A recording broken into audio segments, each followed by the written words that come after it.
British వాళ్ళు భారతదేశాన్ని పరిపాలిస్తున్న రోజులవి. ఒక బ్రిటిష్ అధికారి ఒకరోజు ఆంధ్రాలో ఒక మారుమూల ఏజెన్సీ ప్రాంతంలో తిరుగుతున్నాడు.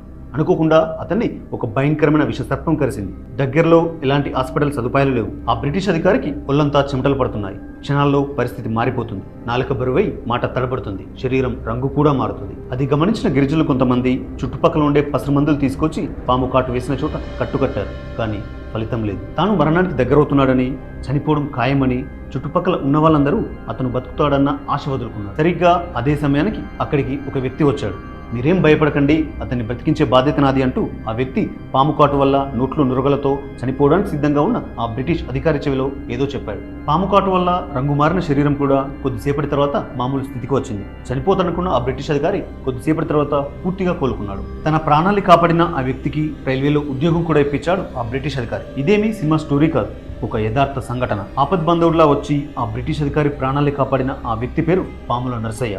చనిపోతాడనుకున్న ఆ బ్రిటిష్ అధికారి చెవిలో ఆయన చెప్పిందే పాము మంత్రం. అసలు ఎవరి పాముల నరసయ్య? ఆయనకు పాము మంత్రం ఎలా తెలుసు? ఎవరు చెప్పారు? ఒకప్పుడు ఆంధ్ర రాష్ట్రంలో ఉన్న ప్రతి రైల్వే స్టేషన్లో ఈయన నెంబర్ ఎందుకుంది? నిజంగానే పాము మంత్రంతో విషం విరుగుడవుతుందా?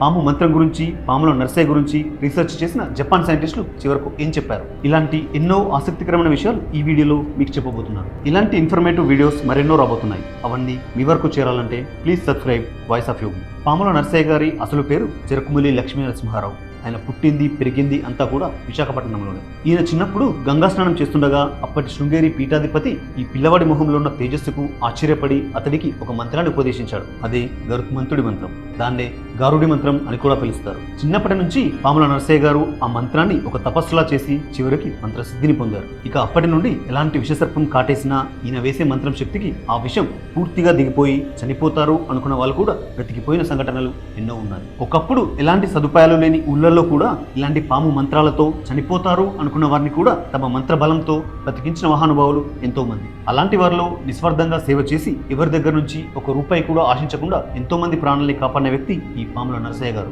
ఈయన వేసిన పాము మంత్రాల వల్ల ప్రాణాలు నిలబడిన వాళ్ళు ఎంతో మంది ఇప్పటికీ ఈయన్ని తలుచుకుంటారు. నేను ఈ వీడియో మొదట్లో చెప్పినట్టుగా ఒకానొక సందర్భంలో ఒక బ్రిటిష్ అధికారి ప్రాణాల్ని పాము కాటు నుంచి రక్షించాడు. అప్పుడు ఆ బ్రిటిష్ అధికారి పాముల నరసయ్య గారికి రైల్వేలో ఒక ఉద్యోగం ఇప్పించి అతను కూర్చునే చోట ఒక ల్యాండ్ ఫోన్ పెట్టించి అన్ని రైల్వే స్టేషన్లలో ఆ ఫోన్ నెంబర్ రాయించాడు. ఎవరికైనా పాము కాటేసి ప్రాణాపాయ స్థితిలో ఉంటే ఆ నెంబర్కి ఫోన్ చేస్తే పాముల నరసయ్య గారు పాము మంత్రాన్ని ఫోన్ ద్వారా ఆ పాము కాటేసిన వ్యక్తికి చెవిలో చెప్పేవారు. ఆ వ్యక్తి పూర్తిగా కోలుకున్నాక కొన్ని గుడ్డ పిలికలని కొంచెం ఇసుకతో ముడివేసి ఒక చెట్టు కట్టేవారు.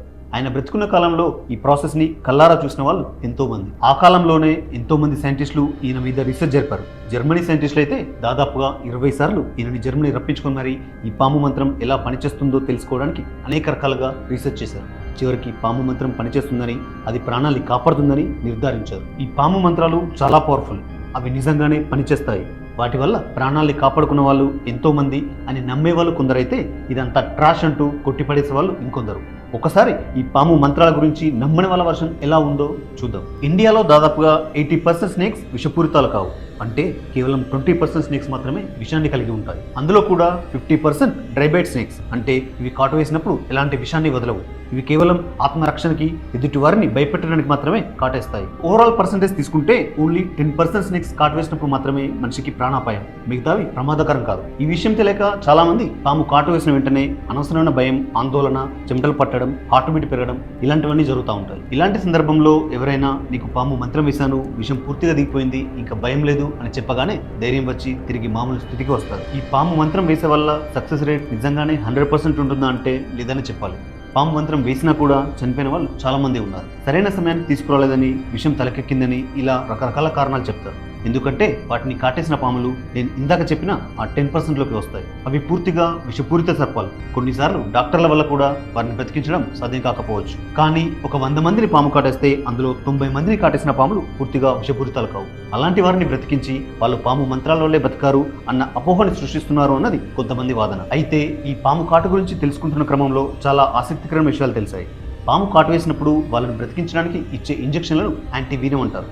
ఈ యాంటీవీనంల తయారీ చాలా విచిత్రంగా ఉంటుంది. ముందుగా పాముల నుండి విషాన్ని సేకరిస్తారు.